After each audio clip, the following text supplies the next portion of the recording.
오늘 우리에게 주시는 말씀은 마태복음 26장 44절로부터 50절의 말씀과 서신서 고린도후서 4장 1절로부터 6절의 말씀입니다. 우리 마태복음의 말씀 우리 한 절씩 한 절씩 교독하십니다. 제가 먼저 봉독합니다. 또 그들을 두시고 나아가 세 번째 같은 말씀으로 기도하신 후 이에 제자들에게 오사 이르시되 이제는 자고 쉬라. 보라, 때가 가까이 왔으니 인자가 죄인의 손에 팔리느니라. 일어나라 함께 가자 보라 나를 파는 자가 가까이 왔느니라. 말씀하실 때 열둘 중 하나인 유다가 왔는데 대제사장들과 백성의 장로들에게서 파송된 큰 무리가 칼과 뭉치를 가지고 그와 함께 하였더라. 예수를 파는 자가 그들에게 군호를 짜 이르되 내가 입맞추는 자가 그이니 그를 잡으라 한지라. 곧 예수께 나와 라삐여 안녕하시옵니까 하고 입을 맞추니 함께 하십니다. 예수께서 이르시되 친구여 네가 무엇을 하려고 왔는지 행하라 하신대 이에 그들이 나와 예수께 손을 대어 잡는지라. 아멘. 우리 서신서의 말씀도 한 절씩 한 절씩 교독하십니다. 그러므로 우리가 이 직분을 받아 긍휼하심을 입은 대로 낙심하지 아니하고 이에 숨은 부끄러움의 일을 버리고 속임으로 행하지 아니하며 하나님의 말씀을 혼잡하게 하지 아니하고 오직 진리를 나타내므로 하나님 앞에서 각 사람의 양심에 대하여 스스로 추천하노라. 만일 우리의 복음이 가리었으면 망하는 자에게 가리어진 것이라. 그 중에 이 세상의 신이 믿지 아니하는 자들의 마음을 혼미하게 하여 그들의 영광의 복음의 광채가 비치지 못하게 함이니 그리스도는 하나님의 형상이니라. 우리는 우리를 전파하는 것이 아니라 오직 그리스도 예수의 주 되신 것과 또 예수를 위하여 우리가 너희의 종된 것을 전파함이라. 어두운 데에 빛이 비치라 말씀하셨던 그 하나님께서 예수 그리스도의 얼굴에 있는 하나님의 영광을 아는 빛을 우리 마음에 비추셨느니라. 아멘. 오늘 말씀의 제목을 함께 선포해 주시기 바랍니다. 복음 이야기. 오늘은 복음 이야기라는 제목으로 말씀의 은혜 나눌 때 하나님의 크신 은혜가 있기를 소망합니다. 축복의 사람 곁에는 축복의 사람이 있고 감사하는 사람 곁에는 감사의 사람이 찾아옵니다. 날마다 감사의 사람, 축복의 사람 되시길 축원합니다. 아멘. 아멘. 아멘. 아멘. 그렇습니다. 우리가 살면서 낙심될 때가 있죠. 여러분들은 언제 낙심되십니까? 언제 좌절하십니까? 최근에 낙심하거나 좌절해 보신 적 있습니까? 그런데 내가 복음을 전하고 싶은데, 내가 예수님 이야기 전하고 싶은데 그걸 하지 못해서 낙심해 본 적 있습니까? 혹시 코로나 기간 때 그런 경험들 없으십니까? 만약에 여러분들이 예수님 이야기 전하고 싶은데 그걸 하지 못해서 낙심되었다면 여러분들은 진짜 예수의 제자입니다. 여러분들이 진짜 그게 낙심이 된다면, 그것 때문에 내 삶이 힘들고 괴로워진다고 느낀다면 여러분들은 정말 예수의 사람이죠. 근데 아마 그런 분들이 있을 거라고도 믿지만 참 많지는 않을 것 같아요. 그런데 대부분의 사람들이 어떤 걸로 낙심하는지 아십니까? 여러분 어떤 걸로 낙심하십니까? 이건 보편적이에요. 뭐 저도 다 포함되는 얘기고 우리가 언제 낙심합니까? 이렇게 열심히 살면 성공할 줄 알았고 이렇게 하면은 잘 될 줄 알았는데 내 인생이 잘 안 돼. 내가 정말 열심히 했고 최선을 다했는데 나름 정말 나는 부지런히 한 것 같은데 실패했어. 왜 내가 그래도 착하게 살아보려고 하고 하나님 말씀대로 산다고 하는데 왜 나에게 이런 일이 일어날까? 그럴 때 낙심하잖아. 그럴 때 좌절하잖아. 그럴 때 다행인 것은 하나님 왜 저에게 이러십니까? 왜 저에게 이렇게 힘든 일을 주십니까? 라고 여러분들이 기도하거나 혹은 하나님께 소리라도 질러 본다던가 아니면 가슴을 치면서 정말 억울하다, 원통하다. 하나님 어떻게 나한테 이럴 수 있냐? 라고 여러분들이 이야기를 한다면 이 또한 여러분들은 하나님의 자녀인 줄로 믿으시길 바랍니다.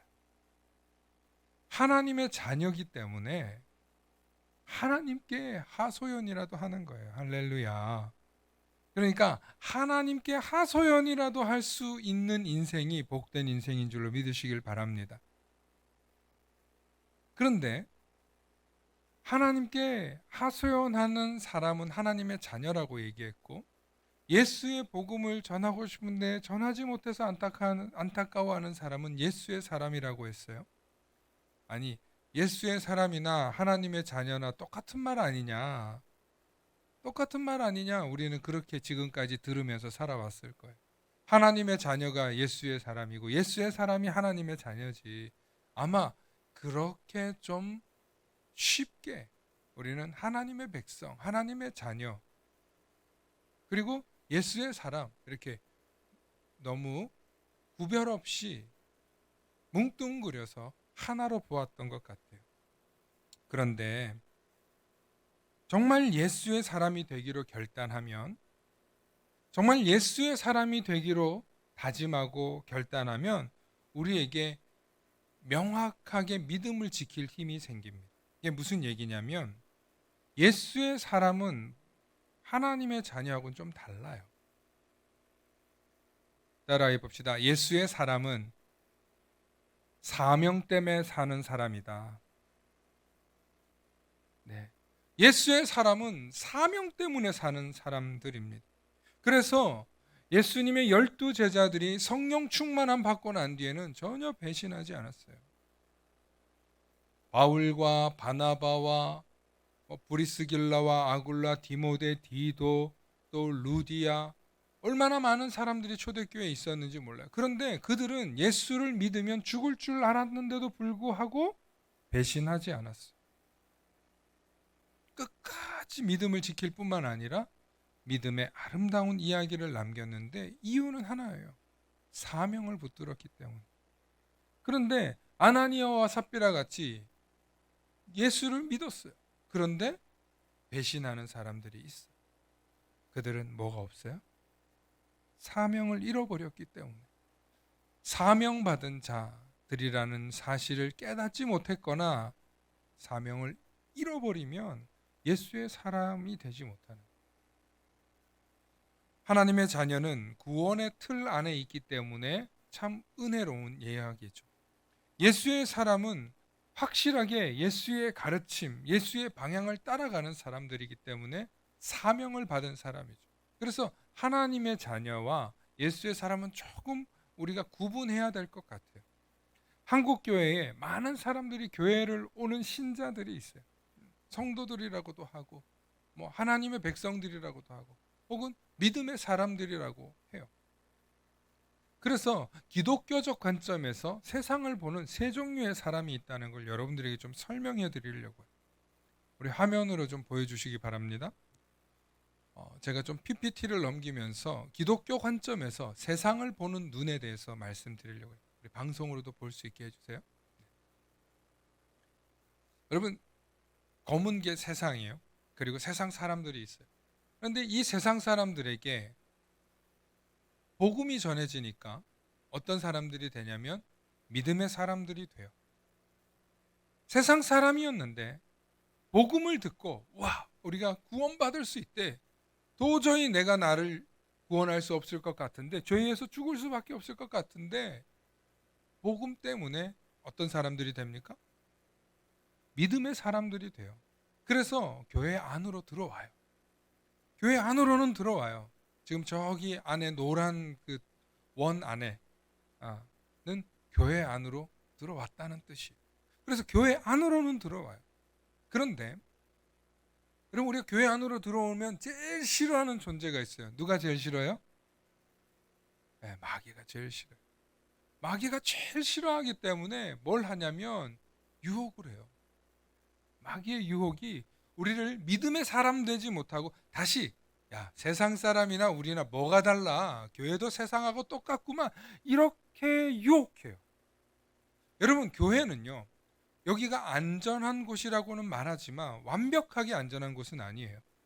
교회 안에도 죄가 있어요. 교회 안에도 실수가 있어요. 심지어 교회를 이용해서 자신들이 구원자라고 말하는 인간들이 얼마나 많이 속입니까? 뭐 어젠가 엊그제 방송에 신을 빙자한 인간들이라고 무슨 방송이 나왔다고 난리도 났던데, 뉴스에. 여러분, 마귀, 사람의 탈을 쓰고 마귀와 같은 짓을 해요. 그래서 교회 안에 있다고 해서 믿음이 완벽하게 유지되는 게 아니에요. 그러므로 믿음의 사람들이 어떻게 하면 우리가 조금 더 우리의 믿음을 지키고 하나님이 주시는 복을 지키냐면 약속이 있어요. 약속. 하나님하고 나하고의 약속이 있어요. 여러분, 이거는 모두에게 주신 약속인데 우리가 이 약속을 확신할 수 있어야 돼요. 하나님이 나에게 약속 주셨어. 구원의 약속을 주셨어.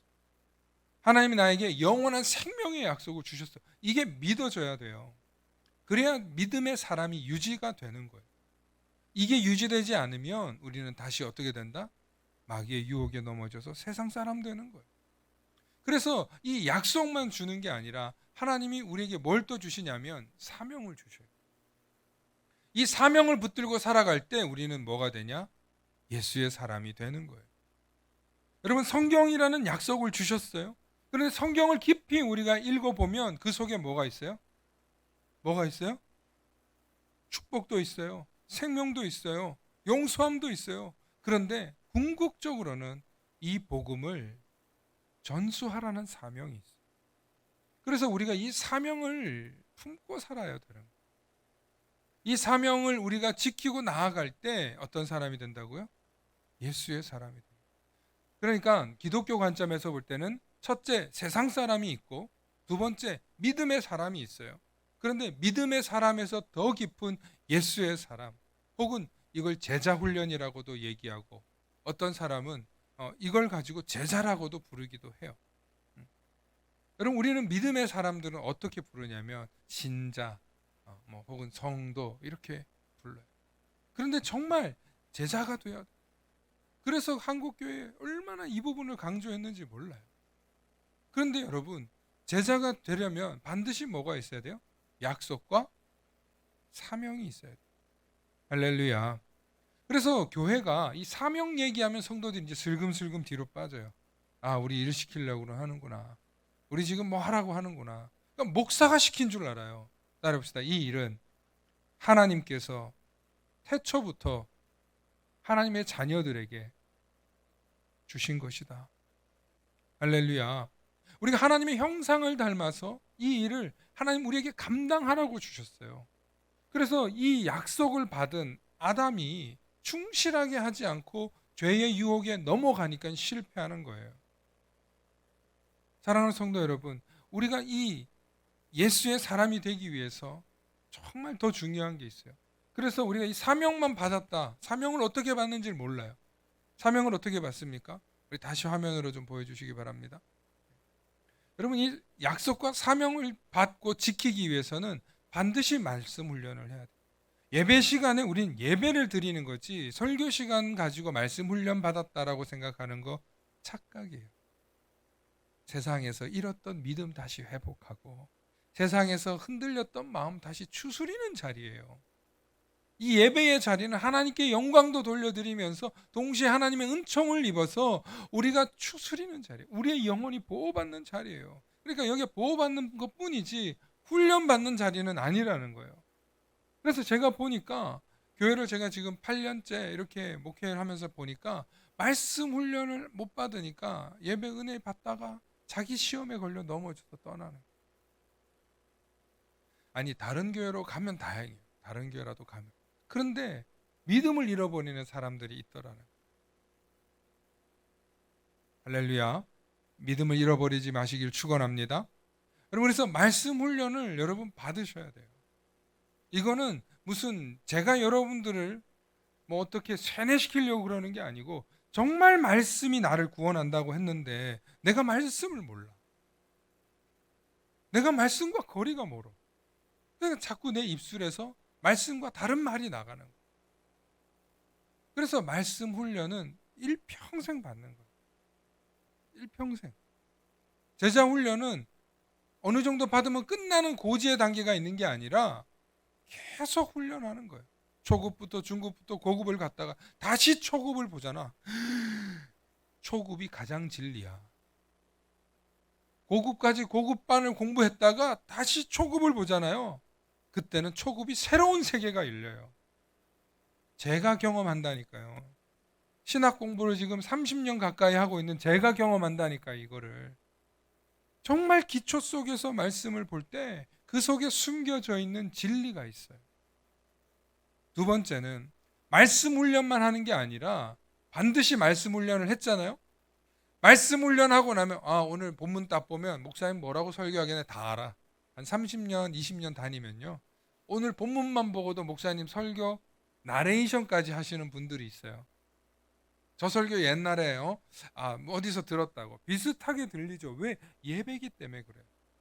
예배는 완전히 새로울 수 있는 게 없어요. 전통이니. 말씀 훈련을 받고 난 다음에 반드시 해야 되는 게 뭐냐? 여러분 제일 힘들어하는 거예요. 여기서 말씀 훈련까지는 이 지식의 갈급함, 의의 갈급함이 있는 사람들은 말씀을 봅니다. 교리에 관심이 있는 사람들 봅니다. 그런데 사람에 관심이 없어서 힘들어요. 말씀 훈련 받고 난 다음에 반드시 해야 될 게 뭐냐면 복음 전파예요. 우리가 예수님이 주신 이 사명의 오른쪽에 있는 이 복음 전파가요. 내가 한 생명을 위해서 복음을 전해보잖아요.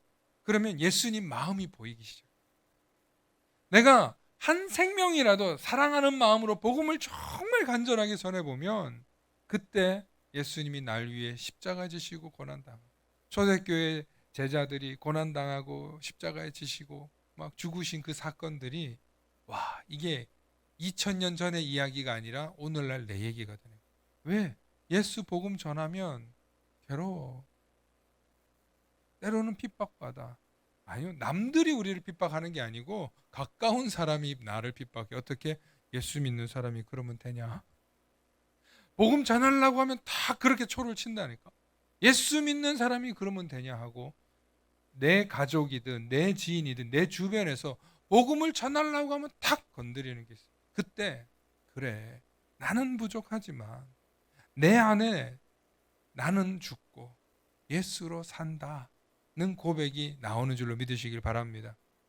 그래서 복음 전파까지 나갈 때 구원의 감격과 기쁨을 잃지 않고 초대교회의 제자들처럼 예수 믿는 맛, 예수 전하는 맛, 예수의 사람으로 사는 맛을 경험하게 되는 줄로 믿으시길 축원합니다.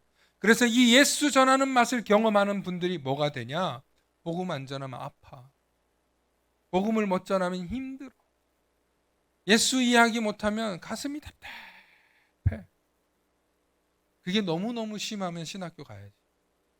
그게 너무너무 간절해지면 목사 해야지. 그런데 여러분들 삶의 자리에서 그 단계가 깊어지실 수 있기를 축원합니다. 여러분들의 삶의 자리에서 여러분 삶의 자리도 충성을 다하시면서 여러분 그 자리에서 깊어지실 수 있기를 축원합니다.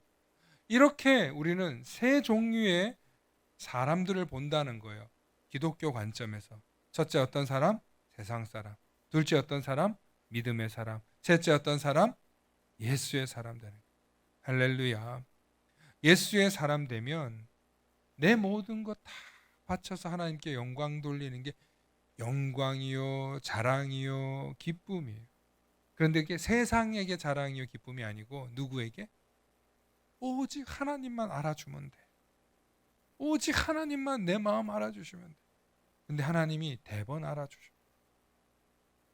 그리고 내가 예수 때문에 고난당하고 내가 예수 때문에 아파하고 내가 예수 때문에 넘어질 때마다 하나님이 우리를 낙담치 않게 하는 줄로 믿으시길 축원합니다. 그러므로 우리가 결코 낙담하지 않는 사람이 되기 위해서 비결이 있어요. 그게 뭐냐면 말씀 훈련과 복음 전파의 사명을 감당하는 거예요. 그렇게 사명을 감당했더니 고린도후서 4장 5절에 바울이 오늘 이렇게 고백하는 거예요. 우리 말씀 함께 보시겠습니다. 함께 읽어보실까요? 시작. 우리는 우리를 전파하는 것이 아니라 오직 그리스도 예수의 주 되신 것과 또 예수를 위하여 우리가 너희의 종된 것을 전파함이라. 아멘. 여러분 말씀을 계속 보여주시기 바랍니다. 여러분 우리는 우리를 전파하는 것이 아니라 누구를 전파해요? 오직 그리스도 예수님이 누구 되신다? 주인이라는 거예요. 여기에는 두 가지 의미가 있어요. 구원자라는 뜻이 있고 왕이라는 뜻이 있어요. 예수 그리스도가 우리의 주인이며 왕이라는 거예요. 또 예수를 위하여 우리가 누가? 예수의 사람들인 우리가 바울이나 12제자나 혹은 저와 여러분들이 한번 이름을 넣어볼까요? 자기 이름을 한번 넣어봅시다. 시작. 태광이가 여러분들이 저와 여러분들이 너희의 종, 여기서 말하는 너희가 누구냐? 세상 사람들이라. 세상 사람들의 종된 것을 전파합니다. 그러니까 우리가 예수님이 주님이 되시기 위해서 우리가 세상 사람들 앞에서 종이 되어 준다는 거예요. 여기서 바울이 말하는 종이란 뜻은 뭐냐면 진짜 노예로 붙잡혀 가서 하는 종이 아니라 이것은 영적인 고백이요, 정신적인 고백이요, 남을 섬긴다는 뜻을 가지고 있는 거예요. 그래서 어떤 마음으로?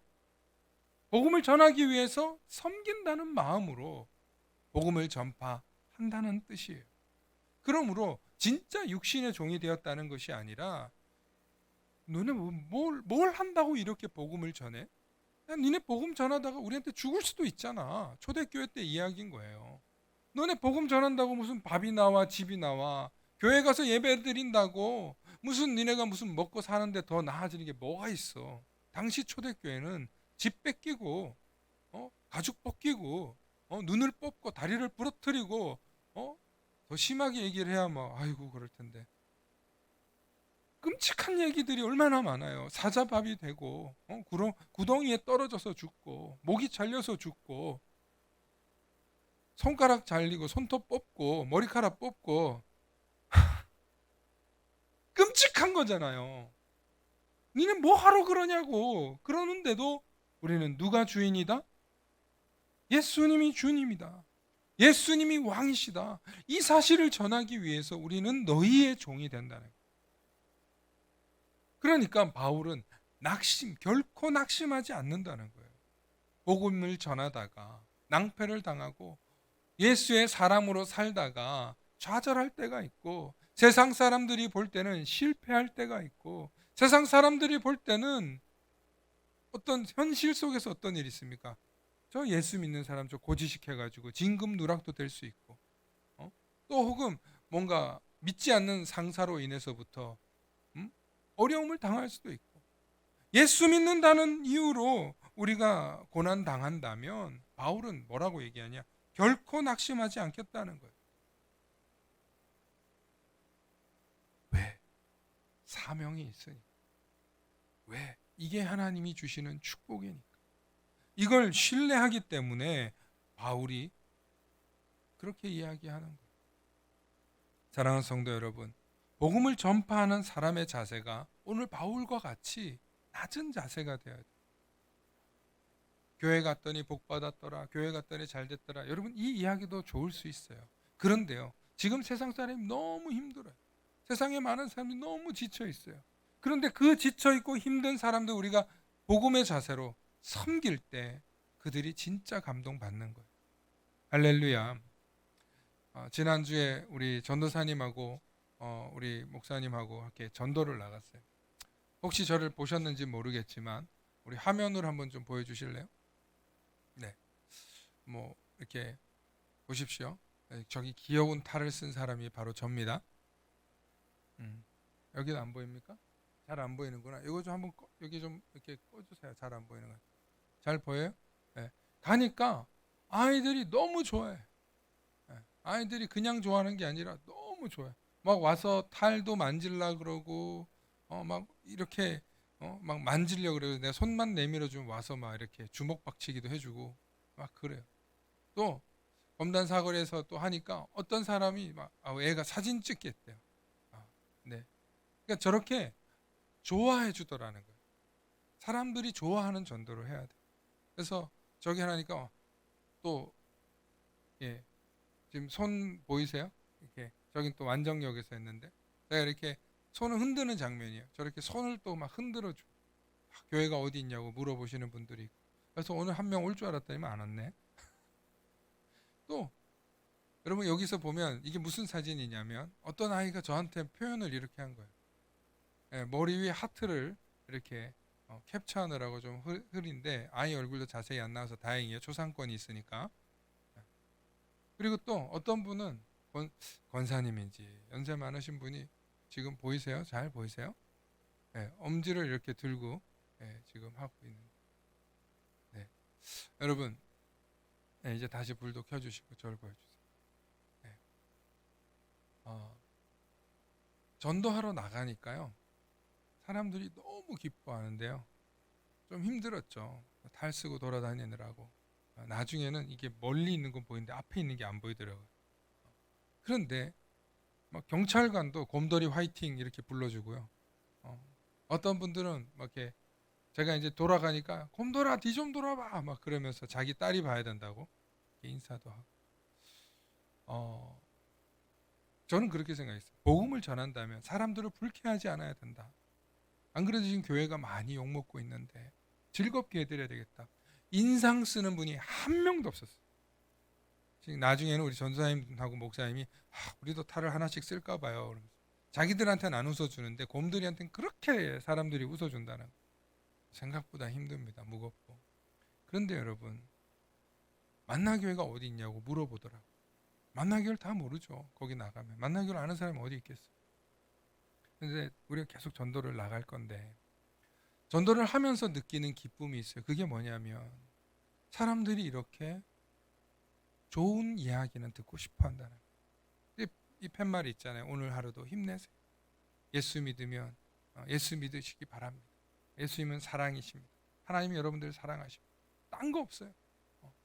그리고 아이들이 행복한 교회가 되길 바란다. 이런 것만 쓰고 나갔어요.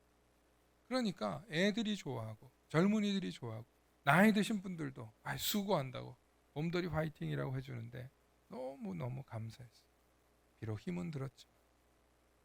그러나 이 속에서 뭐가 있냐면 여러분 복음을 전한다는 것이 얼마나 기쁜 일인지를 경험하게 되는 거예요. 우리는. 사랑하는 성도 여러분, 오늘 성경을 보니까 예수님의 제자들이 크게 낙심할 일이 생겨요. 그게 뭐냐면 예수님이 붙잡히시죠. 우리 마태복음 26장과 46절과 47절 말씀 한번 볼까요? 마태복음 26장 46절로부터 47절 말씀입니다. 우리 함께 읽어보십니다. 시작. 일어나라 함께 가자. 보라 나를 파는 자가 가까이 왔느니라. 말씀하실 때에 12 중에 하나인 유다가 왔는데 대제사장들과 백성의 장로들에게 파송된 큰 무리가 칼과 몽치를 가지고 그와 함께 하였더라. 아멘. 여러분 자기들과 함께 했던 동고동락했던 제자가 배신했어요. 그리고 예수님께서 붙잡히셨어요. 제자들이 얼마나 놀랬겠어요. 얼마나 상처받았겠어요. 얼마나 낙심되었겠어요. 어떻게 이런 일이 일어나지? 그리고 예수님이 아무런 힘도 발휘하지 않고 그냥 순순히 붙잡히시는 거예요. 정말 예수님 말씀하신 대로 예루살렘에 가셔서 잡혀서 죽으시려나 보다. 그동안 제자들이 생각했던 예수님의 모습과 완전히 다른 모습을 보면서 제자들이 놀라요. 그리고 다 도망하죠. 그리고 낙심해서 자기 고향으로 돌아간 제자들, 또 어딘가에 숨었던 제자들, 그렇게 11명의 제자들이 다 도망칩니다. 그로부터 며칠 후 예수님이 찾아오십니다. 갈릴리에서 낙담해 있는 제자들도 찾아오시고 또 다른 제자들이 찾아오시면서 나중에 예수님이 승천하시기 전 40일 동안 제자들을 양육하십니다. 다시 가르치십니다. 부활하신 이후에 다시 가르치십니다. 그리고 나서 제자들이 깨닫습니다. 뭘 깨닫는지 아세요? 뭘 깨닫냐면 예수님의 가르침이 뛰어난 게 아니라 예수님이 정말 하나님의 아들이신데 이 하나님의 아들이 우리를 위해서 오셔서 죽으시고 우리를 대신해서 고통당하시고 우리에게 사명을 주셨다는. 그때 제자들이 깨닫습니다. 우리를 정말 이렇게 사랑해 주시는 하나님의 아들이신 예수가 우리에게 부탁하셨어요. 혹은 명령하셨어요. 너희도 가서 이와 같이 행하라. 제자들이 그때 변해요. 진짜 그때 변해요. 니들 이런 사랑 받아봤어? 아니, 사람도 아니고 하나님이 우리를 위해서 죽으셨다는 것을 제자들이 경험하면서 변해요. 그때부터 제자들이 성령 충만 받기 위해서 다락방에서 기다렸다가 그들이 성령 충만함을 받고 담대해진 이후에 복음 전파하는 것에 전혀 전무하는 거예요. 사랑하는 성도 여러분, 저와 여러분들은 이런 사랑을 받고 구원받은 사람들이에요. 그런데 어떻게 우리가 믿음의 사람으로 머무를 수 있겠냐는. 여러분, 세상의 것 중요하죠. 세상의 것 먹고 사는 거 얼마나 힘듭니까? 그런데 그 일 해도 힘들지만 다른 일 해도 힘듭니다. 이 세상 사는 것 자체가 그래요. 그런데 날 위해서 살면은 낙심이 되고 좌절돼서 멈춰버리지만 하나님의 영광과 하나님 나라를 위해서 여러분 우리가 열심히 살아보잖아요. 그러면 자부심이 있어요. 기쁨이 있어요. 그리고 누가 알아주시냐면 하나님이 알아주신다는 것입니다. 우리를 위하여 스스로 낮아주신 분, 그분이 예수님이시고 그분이 우리를 구원하시기 위해서 십자가에 달리셨기 때문에 저와 여러분들은 이 세상의 그 누구보다도 귀한 사랑을 받았고 구원받은 존재들인 줄로 믿으시길 축원합니다. 제자들이 깨달았던 것처럼 저와 여러분들도 이 사실을 깨닫고 정말 주님을 위해서 한번 살아보면 어떨까요? 그렇게 마음속에 결단이 있으시기를 축원해 봅니다. 함께 기도하시겠습니다. 사랑과 은혜가 충만하신 아버지 하나님, 참으로 감사합니다. 하나님, 우리를 사랑하여 주셨고 우리를 위하여서 하나님 아들 독생자 예수 그리스도를 보내셔서 구원해 주셨는데 이 놀라운 구원의 주인공이 우리라는 사실을 오늘 이 시간 깨닫게 해 주시고 그 예수 그리스도가 날 사랑해 주셨다는 그 사랑이 더욱더 깊이 체험되어지게 하시고 깨닫게 하여 주시옵소서. 그래서 그 사랑의 깨달은 만큼 우리의 삶이 하나님의 영광을 위하여 예수님이 주신 그 사명을 위하여 살아갈 수 있는 우리들이 될 수 있도록 지혜와 은총과 또한 우리의 필요한 모든 것들을 채워 주시옵소서. 주님의 한없는 은혜로 이것을 깨닫는 은혜가 있기를 소망하며 우리 주 예수님 이름 받들어 간절히 기도하옵나이다. 아멘.